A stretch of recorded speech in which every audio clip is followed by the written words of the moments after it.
오늘 창세기 67번째 시간이고 본문 말씀은 창세기 39장 1절에서부터 3절 그리고 23절 말씀입니다. 우리 다 같이 읽을게요. 시작. 요셉이 이끌려 애굽에 내려가매 바로의 신하 시위대장 애굽 사람 보디발이 그를 그리로 데려간 이스마엘 사람의 손에서 그를 산이라.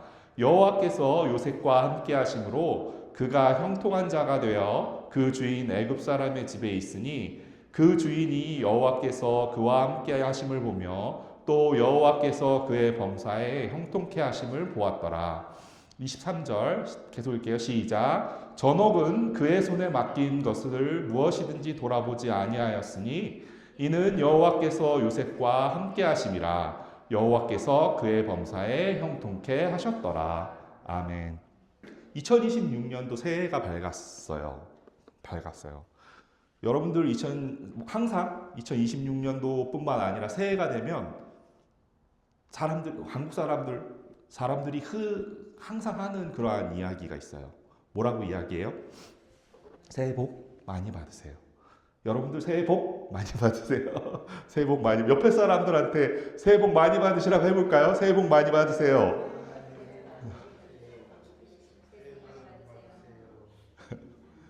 네. 저도 여러분들이 복을 많이 받으셨으면 좋겠어요. 저도 복을 많이 받았으면 좋겠어요. 그런데 그런데 사실은 우리는 잘 살기 원하고 많은 복을 받기를 원해요. 그런데 진짜 복이 무엇일까요? 잘 사는 것이 무엇일까요? 잘 먹고, 잘 살고, 건강하고, 세상 일이 다 내가 원하는 대로 풀리고 건강하고 장수하고 고통이 없고 고난이 없고 내 재산이 불어나고 공부를 잘하고 좋은 대학에 들어가고 좋은 직장에 들어가고 좋은 집을 사고 노력하지 않았는데 좋은 결과를 얻는 것.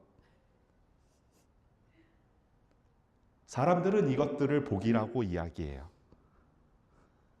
그리고 우리들은 똑같이 새해 복 많이 받으세요 라고 이야기하면서 제가 지금 여러분들께 말씀드렸던 그러한 복을 받기를 기원해요. 그런데 성경에는 되게 이상한 말씀을 해요. 오늘 여러분들과 이렇게 함께 나누게 될 창세기 39장에 있는 요셉의 이야기에 보면 요셉의 이야기 39장 1절에 보면 요셉이 이끌려 애굽에 내려가매 바로의 신하 시위대장 애굽 사람 보디발이 그를 그리로 데려간 이스마엘 사람의 손에서 그를 산이라. 요셉이 어디에 있어요? 어디에 있어요? 애굽에 있어요. 애굽에 왜 갔어요? 이끌려 갔어요. 어떻게 이끌려 갔어요? 자기 형들이 돈 주고 팔았어요. 그 얘기는 무슨 얘기예요? 노예로 팔려갔다라는 이야기예요.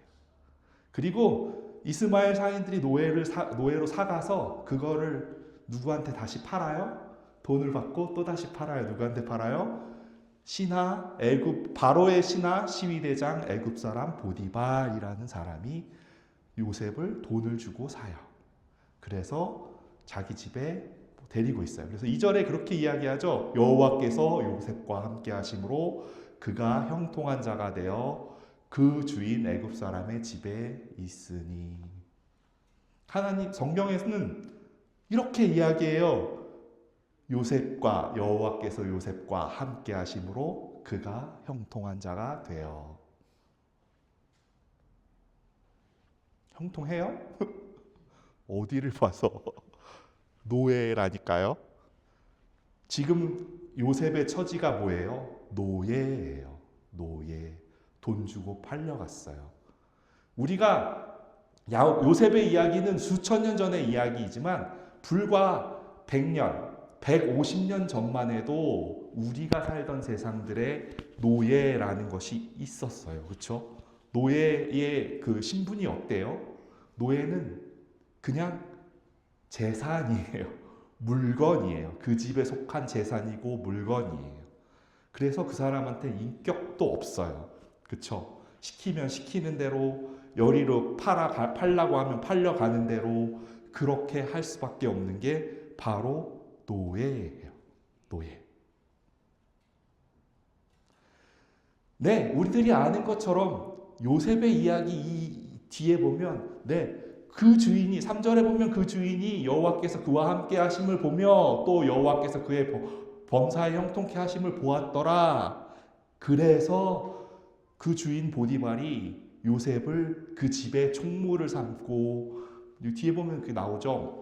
요셉이 그 가정의 총무를 삼고 자기 소유를 그 손에 다 위임하고, 네, 좋은 이야기가 잔뜩 나와요. 요셉이 자기 집과 모든 소유를 주관하고 하나님이 복을 내려서 그 집안, 보디발의 집안의 소유가 다 풍성해지고 주인이 다 위임하고 다 잘됐다라고 이야기를 했는데, 그래도 요셉이 형통한 거예요? 형통한 거라고 볼 수 없을 것 같아요, 저는. 진짜 요셉의 입장에서 형통하다라고 이야기를 한다면, 요셉을 팔아넘긴 형들이 돌이켜서 요셉 앞에 무릎 꿇고, 야, 요셉, 내가 잘못했어. 그렇게 무릎 꿇었어야 그게 형통일 거예요. 아니면 노예 상인인 이스라엘 상인들이 요셉을 은 20을 주고 사서 끌고 데려가다가 미안, 내가 생각해 보니까 내가 너를 노예로 잡아가고 돈 주고 사람을 잡아다가 이렇게 파는 것, 그거는 도덕적으로 올바르지 않은 것 같아. 그러니까 내가 너 풀어줄게. 너의 고향으로 돌아가 라고 이렇게 돼야 되는 게 형통이 아닐까요? 애굽으로 팔려가는 중에 요셉이 극적으로 탈출을 감행을 해서 그 험한 길을 뚫고 탈출에 성공을 해서 자기의 가족에게로 돌아가서 아버지 품에 안겨서 엉엉 울면서, 형들이 나를 팔았어요. 그런데 내가 탈출을 해서 이렇게 아버지의 품에 올 수 있었어요. 라고 되는 것이 형통이 아닐까요? 애국으로 팔려왔지만 시위대장 보디발이 너 어떻게 팔려왔니? 요셉의 사정을 꼬치꼬치 캐물어 듣고, 그 돈이 많고 권력이 많지만 또 독지가인 그 애굽의 그 바로의 신하인 보디발이, 야, 너의 사정이 너무너무 딱하구나. 너가 그렇게 억울하게 팔려왔구나. 아이고, 어떻게 마음이 그렇게 힘들고 어려웠겠다. 그러니까 이제 풀어주고 너의 집으로 돌아가라 라고 하는 게 요셉의 입장에서는 더 형통한 길이 아니었을까요? 우리가 아시는 것처럼 요셉이 억울하게 감옥에 갇혀요. 그렇죠? 보디발의 아내의 일로 감옥에 갇혀요.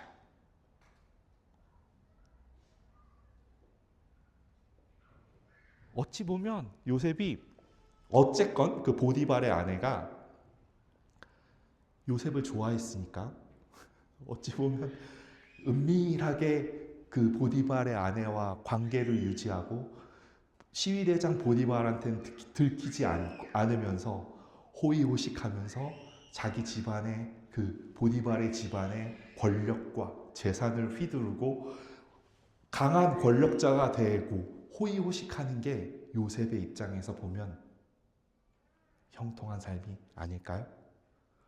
억울하게 감옥에 들어갔지만 그 억울함이 만천하에 드러나서 그 일을 그렇게 내버려둔 보디발이 도리어 징계를 받고, 그 일을 꾸민 보디발의 아내가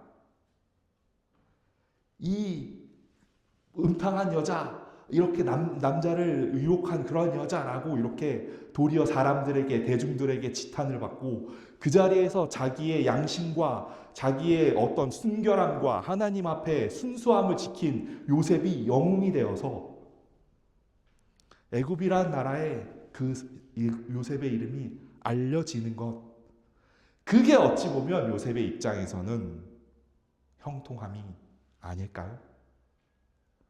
그런데 우리가 아시는 것처럼, 우리가 다 아는 것처럼 제가 여기서 이야기한 것에 단 하나도 벌어지지 않았어요. 그 어떠한 것도 벌어지지 않았고 이루어지지 않았어요. 요셉은 순수하게 자기의 아버지의 부탁을 받고, 얘야 너네 형들이 안전하게 있는지, 너네 형들이 우리 가족의 육축이 안전하게 있는지 가서 좀 살펴보고 와라 라는 그 부탁을 듣고 먼 180km 가까운 그러한 거리를 걸어서 그렇게 형들을 찾아온 그러한 순수한 마음을 가지고 있는 그러한 사람이었는데, 그런 일이랑 상관없는 그러한 일을 겪고 있어요. 노예로 팔려왔어요. 억울한 일, 노예로 팔려와서 정상적으로 잘 살았으면 좋았는데 잘 살다가 억울한 일에 휘말려서 옥살이를 하게 돼요. 여기 이 요셉의 삶의 어느 구석을 찾아보더라도 형통이라는 말과는, 그 사람이 잘 되었다라는 말과는 전혀 상관이 없다라는 이야기예요. 그런데 하나님이 이야기해요. 하나님이 뭐라고 이야기하세요? 하나님이 그가 형통한 자다. 그가 그의 범사에 형통케 하셨다. 23절에도 그의 범사에 형통케 하셨다. 이 이야기를 보면 아무리 봐도 요셉의 인생의 형통은 찾아볼 수 없는데, 하나님은 그의 인생이 형통하다고 이야기하시는 거예요. 하나님이 우리를 놀리실까요? 하나님이 이야기하시는 게 뭔가 하나님은 거짓하시는 분이 아니니까 분명히 이 이야기들 속에서 하나님께서 얘기하시기에 우리가 그러면 무엇을 생각해 보아야 해요? 형통이, 하나님이 이야기하시는 형통이 우리가 생각하는 형통과 다르구나. 하나님이 저기서 말씀하시는 그 형통은 우리가 생각하고 우리가 기대하고 우리가 원하는 그 형통과 거리가 있구나라는 사실이에요. 여러분들 새 2026년을 맞이하면서 여러분들이 바라시는 형통이 무엇인가요?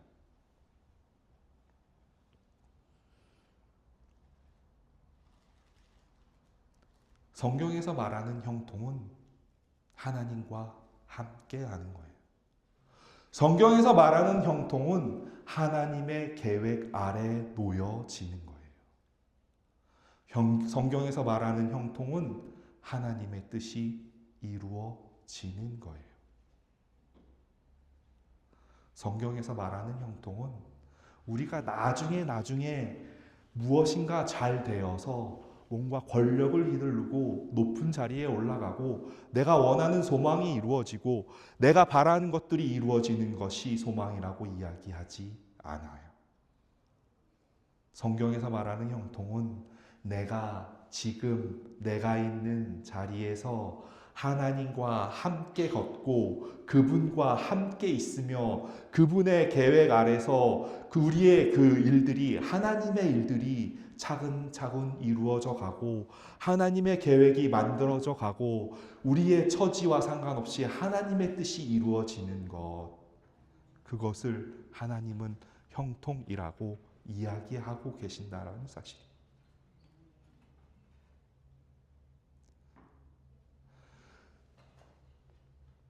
사실 요셉의 이야기가 창세기 지금 37장 38장은 유다 이야기가 나오고 39장에서부터 50장 끝날 때까지 요셉의 이야기가 나오는데, 또 하나 신기한 이야기가 있어요. 무엇이냐면 39장에 지금 본 것처럼 1절, 2절에도 형통하다고 이야기가, 요셉이 형통했다라고 나오고 3절에도 요셉이 형통했다라고 나오고 23절에도 형통했다라고 나오는데, 요셉의 이야기의 나머지 40장에서부터 50장까지 이르는 동안 요셉이 형통했다라고 나올까요? 안 나와요. 요셉이 형통했다라고 나오는 그 말씀은 39장에 나와 있는 이 말씀에 밖에 나와 있지 않아요. 요셉이 어쨌을 때? 마음이 가난했을 때였어요. 요셉이 깨졌을 때였어요. 요셉이 자기의 원대로 되지 않고 자기가 바라는 대로 되지 않고 모든 일들이 어그러지는 것만 같았고 내가 원하는 것, 내가 바라는 것 그 어느 것 하나 이루어지지 않았고 나의 기대는 무너지고 나의 소망은 무너지고 모든 것들이 깨어지고 억울하고 고통 속에 있고 그 자리에서 하나님은 형통하다라고 이야기하십니다. 형통이라는 단어가 요셉은 형통하였다라고 이야기를 할 때 요셉은 가난한 사람이었어요. 마음이 가난한 사람들이었어요. 깨어진 사람이었어요. 진정한 형통은 바로 그런 것이라는 거예요. 사실 시편 105편에 보면 이런 말씀이 나와요. 시편 105편 다 같이 읽어볼까요? 시작. 한 사람을 앞서 보내셨으며 요셉이 종으로 팔렸도다. 그 발이 착고에 상하며 그 몸이 쇠사슬에 매였으니 곧 여호와의 말씀이 응할 때까지라. 그 말씀이 저를 단련하였도다. 시편 105편의 말씀에 보면 시편 105편에 이스라엘 민족들의 그런 아브라함의 이야기부터 쭉 해서 이제 그들의 이야기를 적어놓은 그런 이야기인데 시편 105편에는 요셉의 이야기를 설명해주고 있어요. 그 의미가 무엇인지 이야기해주고 있어요. 저기에 보면 한 사람을 앞서 보내셨으며 한 사람을 앞서 보내셨으며 요셉이 종으로 팔렸도다. 요셉이 종으로 팔렸는데 한 사람을 앞서 보내셨다라고 이야기해요. 형통한 사람은 하나님이 앞서 보내신 자라는 사실이에요. 어찌 보면 우리들이 하나님 입장에서 앞서 보낸 자일지도 모른다라는 사실이에요. 저와 여러분, 여러분들이 놓여있는 현실이 어떤지, 여러분들이 겪고 있는 상황이 어떤지, 하나님께서 왜 나에게 이런 고통을 주시는지, 왜 나를 이런 현실의 자리에 놓여지게 하시는지에 대해서 우리가 알 수 없지만 사실 하나님께서 그 자리에 앞서 보내신 자라는 사실이에요. 그 앞서 보내신 자, 앞서 보낸 자가 형통한 자예요. 우리들은 그 일을 겪을 때는 그 일이 하나님이 앞서 보내셔서 겪고 있는 일인지, 이 일이 하나님께서 나중에 당신의 뜻을 이루시기 위해서 행하고 계시는 일인지, 하나님께서 당신의 그 원대하신 뜻을 이루시기 위해서 하고 있는 일인지 우리들은 알 수 있을까요? 없을까요? 우리들은 알 수가 없어요. 우리가 고통 중에 있을 땐, 우리가 그 일을 겪고 있을 땐, 그 자리에 놓여 있을 땐 이 자리에 하나님은 없는 것 같아요. 하나님이 일하시지 않는 것 같고, 하나님이 왜 나를 이런 고통의 자리에 놓게 하시는지 그렇게 하나님을 원망할 수밖에 없는 그러한 사람들이에요. 우리들은 고통의 자리에 있기 때문에 고통스럽고 억울하고 힘들고 고단하고 내가 지금 당장 겪는 그 일들에 대해서만 나는 바라볼 수 있을 밖에요. 그런데 하나님께서 그 일을 겪게 하세요. 그쵸? 발이 착고에 상하고 몸이 쇠사슬에 상하고, 근데 그 일을 언제까지 그 일을 겪게 하신다고 하시나요? 하나님의 말씀이 응할 때까지 그 일을 겪게 하신다고 해요. 하나님의 말씀이 응할 때까지. 여러분, 목사라는 자리가 되게 요새 소위 말하는 가스라이팅을 되게 잘 해야 하는 그러한 자리인 것 같아요. 여러분, 솔직히 그렇지 않아요? 제가 지금 겪고 있는 억울한 상황을, 내가 지금 겪고 있는 이 고통의 순간과 고통의 자리를, 하나님, 내가 이 자리 하나님이 없는 것 같이 느껴지는 이 시간들을 내가 견뎌내고 감내하고 고통으로 고투로하고 있는데 괜찮아요. 괜찮아요. 그 일들 속에 하나님이 일하고 계세요. 그 속에 하나님이 당신의 일을 이루시기 위해서, 오늘 말하는, 소위 말하는 하나님의 형통을 이루시기 위해서 하나님 당신께서 일하고 계세요 라고 이야기하니, 그 일을 감내하고 견뎌내고 여호와의 말씀이 응할 때까지 그 일을 버텨내세요 라고 이야기하잖아요. 목사님 미친 거 아니에요? 이 일을 감내하라고요? 이 일을 이겨내라고요? 이 일을 참아내라고요? 네, 그 모든 일들을 통해서 베너핏을 받는 사람이 목사라고 한다면 그것이 가스라이팅이 될지도 몰라요. 그런데 이렇게 전하는 말씀을 통해서, 이렇게 하나님의 말하는 이 모든 이야기들을 통해서, 네, 어렵죠, 힘들죠. 우리들이 요셉의 이야기를 보지요. 그 이야기가 나의 이야기지요. 그래요. 하나님이 그 요셉의 인생을 형통한 인생이라고 이야기하셨던 것처럼, 하나님이, 동일한 그 하나님이 우리의 인생을 통해서도 내가 너를 먼저 보내었다, 내가 너를 나의 계획을 이루기 위해, 나의 뜻을 이루기 위해, 하나님의 나라를 이루기 위해, 우리들의 인생 속에 그리스도만 정금으로 남게 하기 위해 내가 너를 먼저 보내었다, 그렇기에 내가 너를 형통한 자다라고 그렇게 말하는 것이다 라고 이야기하는 것이 저의 베너핏인가요? 여러분의 베너핏인가요? 어느 날 제가 하나님의 말씀을 통해서 내가 이득을 취하기 위해서, 앞에 서 있는 목사가 이득을 취하기 위해서 하나님의 말씀을 그렇게 전한다고 하면 그것은 아마 가스라이팅이 될 거예요. 나의 목사의 원함, 목사의 하고 싶은 것, 목사가 하고 싶은 그 어젠다를 이루기 위해서 하나님의 말씀을 사용한다면, 그러면 그것이 가스라이팅이 될 거예요. 하지만 여러분들에게 이야기해요.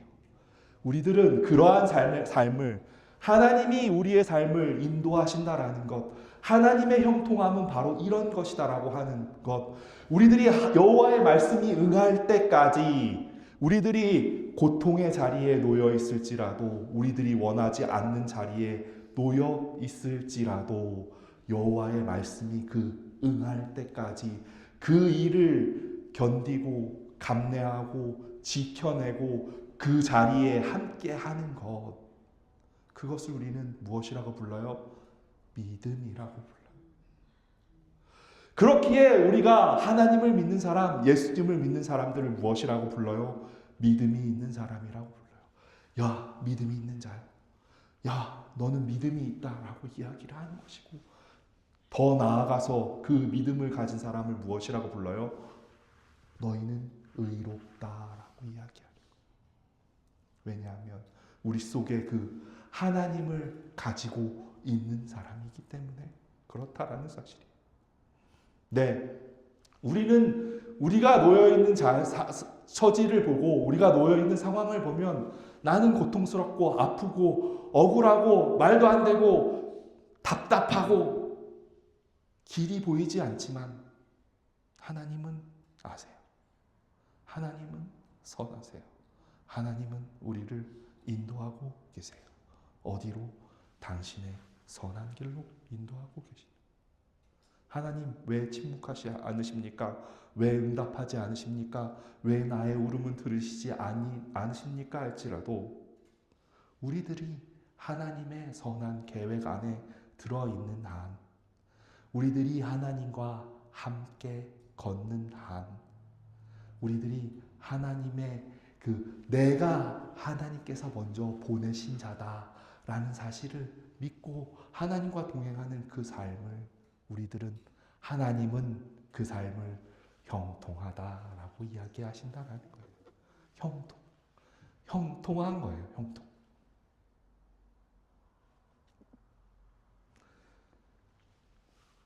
형통의 그 사전의 의미는 저래요. 온갖 일이 뜻과 같이 잘 되고 번영하고 하는 일마다 순조롭게 잘 풀리고 번영하고 목적한 바를 이룬 것. 그렇지만 우리가 하나님,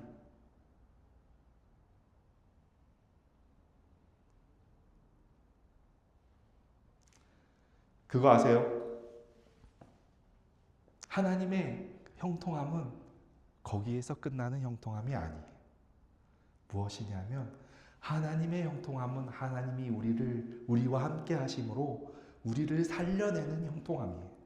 그런데요, 우리를 살려내는 데에서 끝나는 형통함이 아니라는 사실이에요. 무엇이에요? 살리는 일이냐? 너만 살아나고 끝날 거야? 그것이 아니라는 거예요. 하나님은 우리를 살림으로 인해서 무엇을 하시기를 원하세요? 다른 사람들을 살리기 원하세요. 우리에게 형통함을 주시는 이유가 무엇이에요? 우리에게 충만함을 주시는 이유가 무엇이에요? 우리에게 하나님의 경륜을 주시고 빛 대신 하나님이 어둠과 같은 우리들에게 오시는 이유가 무엇이에요? 우리에게 채워주시는 그 빛으로, 하나님께서 주시는 그 영광으로, 하나님께서 채워주시는 그 경륜으로, 하나님께서 주시는 그 충만함으로 너희들이 살아났어? 그래, 너희들이 살아났으면 이제 그 넘치는 그것을 가지고 다른 사람을 살릴 수 있어야지. 생명이라는 건, 충만이라는 건, 하나님의 빛이라는 건 한 자리에 머물기 위한 것이 아니에요. 흘러가기 위한 것이에요. 물이 높은 데에서 낮은 데로 흐르는 것처럼 높은 데 놓여 있는 공이 아래로, 낮은 아래로 떨어지는 것처럼 그 생명이라는 건 자연스럽게 흘러가는 거예요. 그렇기에 하나님께서 말씀하시는 그 형통이라는 것은, 하나님께서 우리들에게 너는 형통한 삶이다라고 이야기하는 것은 그런 생명의 속성을 가지고 흘러가고, 내가 살아났어? 그래, 살아난 그 사람으로 인해서 다른 사람을 살려내고, 또 그 살려낸 그 사람을 통해서 또 내가 다시 살아나고, 그러한 살려내는 일들이 끊임없이 순환적으로 반복되어서 일어나는 일, 그 일이 이 온 우주 속에, 온 우주는 너무 큰 것 같아요. 우리 교회 안에서, 우리 이웃 안에서 그런 일들이 벌어지면 내가 살아남으로 나 옆에 있는 사람들이 살아나고, 그 사람이 살아남으로 그 옆에 있는 사람들이 살아나고, 그 사람이 살아남으로 인해서 내가 다시 살아나고, 그 모든 그러한 인터랙션들 속에서 우리들 모두가 살아나고, 우리가 그 속에서 하나님의 이름으로, 예수 그리스도의 생명으로 그렇게 살아 숨쉬고 함께 지어져 가고 만들어져 가는 것, 그것이 하나님께서 만들기 원하는 교회의 모습이고, 우리들의 모습이고, 구원의 모습이고, 하나님께서 우리들에게 살기 원하는 천국의 모습일 거예요. 이러한 모든 원리들을 깨닫는다면, 하나님께서 하시고자 하시는 일이 무엇인지 안다면, 그것에 대해서 우리들이 하나님이 이렇게 일하시는구나를 안다면, 이러한 생명의 원리를 안다면 우리는 그렇게 이제 이야기할 수 있어요. 내가 여기 있어도 형통이구나. 내가 저기 있어도 형통이구나. 내가 고통의 자리에 있어도 형통이구나. 내가 억울한 자리에 있어도 형통이구나. 내가 원하는 자리에 있거나 원하는 자리에 있지 않거나, 내가 바라는 소망이 이루어지거나 이루어지지 않거나, 내가 여기에 있든 저기에 있든 나의 놓여진 상황과 상관없이 내가 하나님의 그 함께 하심을 붙들고 살아갈 수 있는 그러한 사람들이 된다라는 사실이에요. 네, 새해가 되었어요. 2026년 새해가 되었어요. 여러분들, 여러분들의 인생 속에, 여러분들의 삶 속에 그 하나님의 복이 임하길 바래요. 하나님의 형통을 여러분들이 소유한 사람이길 바래요. 아니요, 여러분들은 이미 하나님의 형통을 소유한 자들이에요. 저와 여기 앉아 계신 여기의 모든 여러분들, 우리들은 이미 하나님의 형통을 소유한 자예요.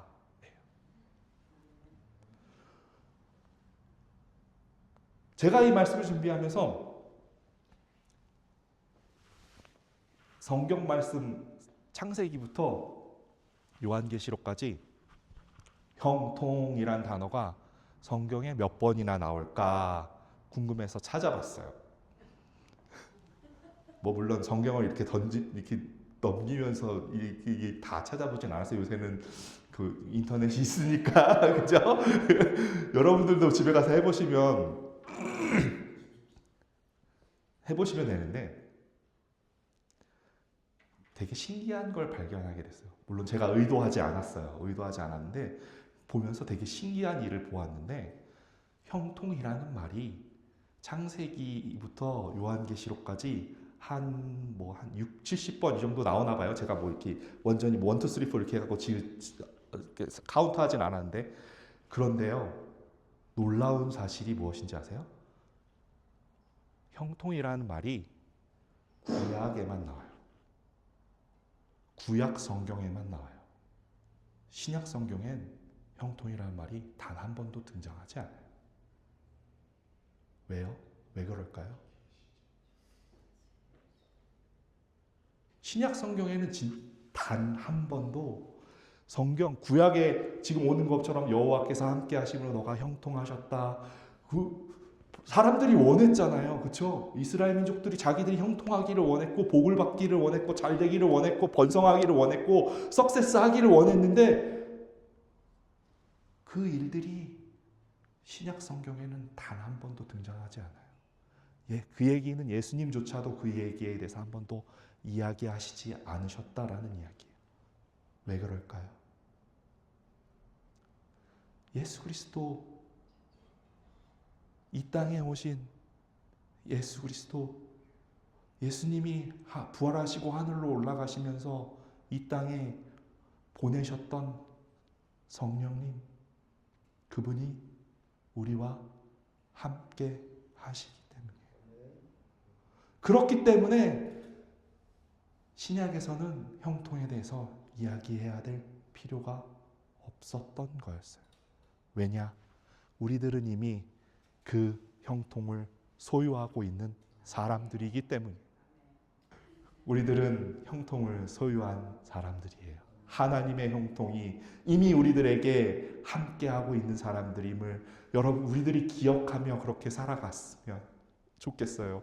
네, 여러분들은 이미 하나님의 복, 하늘의 복을 받은 사람임을.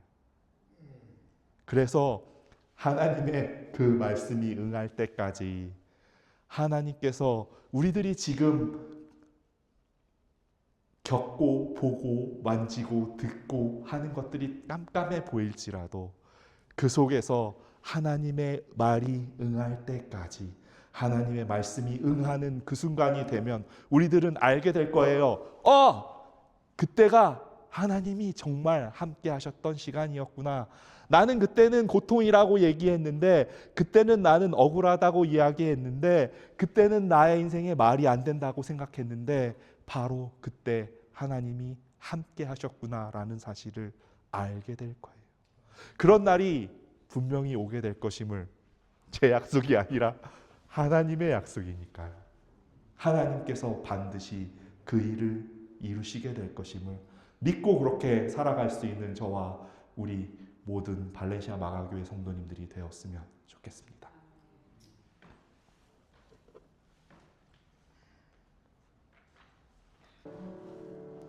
기도하시겠습니다. 하나님, 2026년도가 시작되었습니다. 우리들은 복을 원합니다.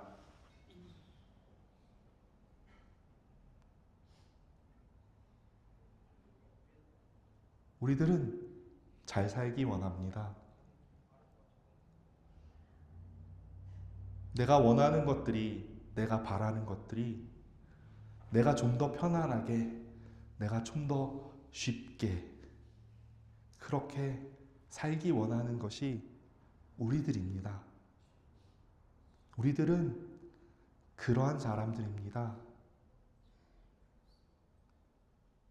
하지만 하나님 말씀하십니다. 말씀을 통해 말씀하십니다.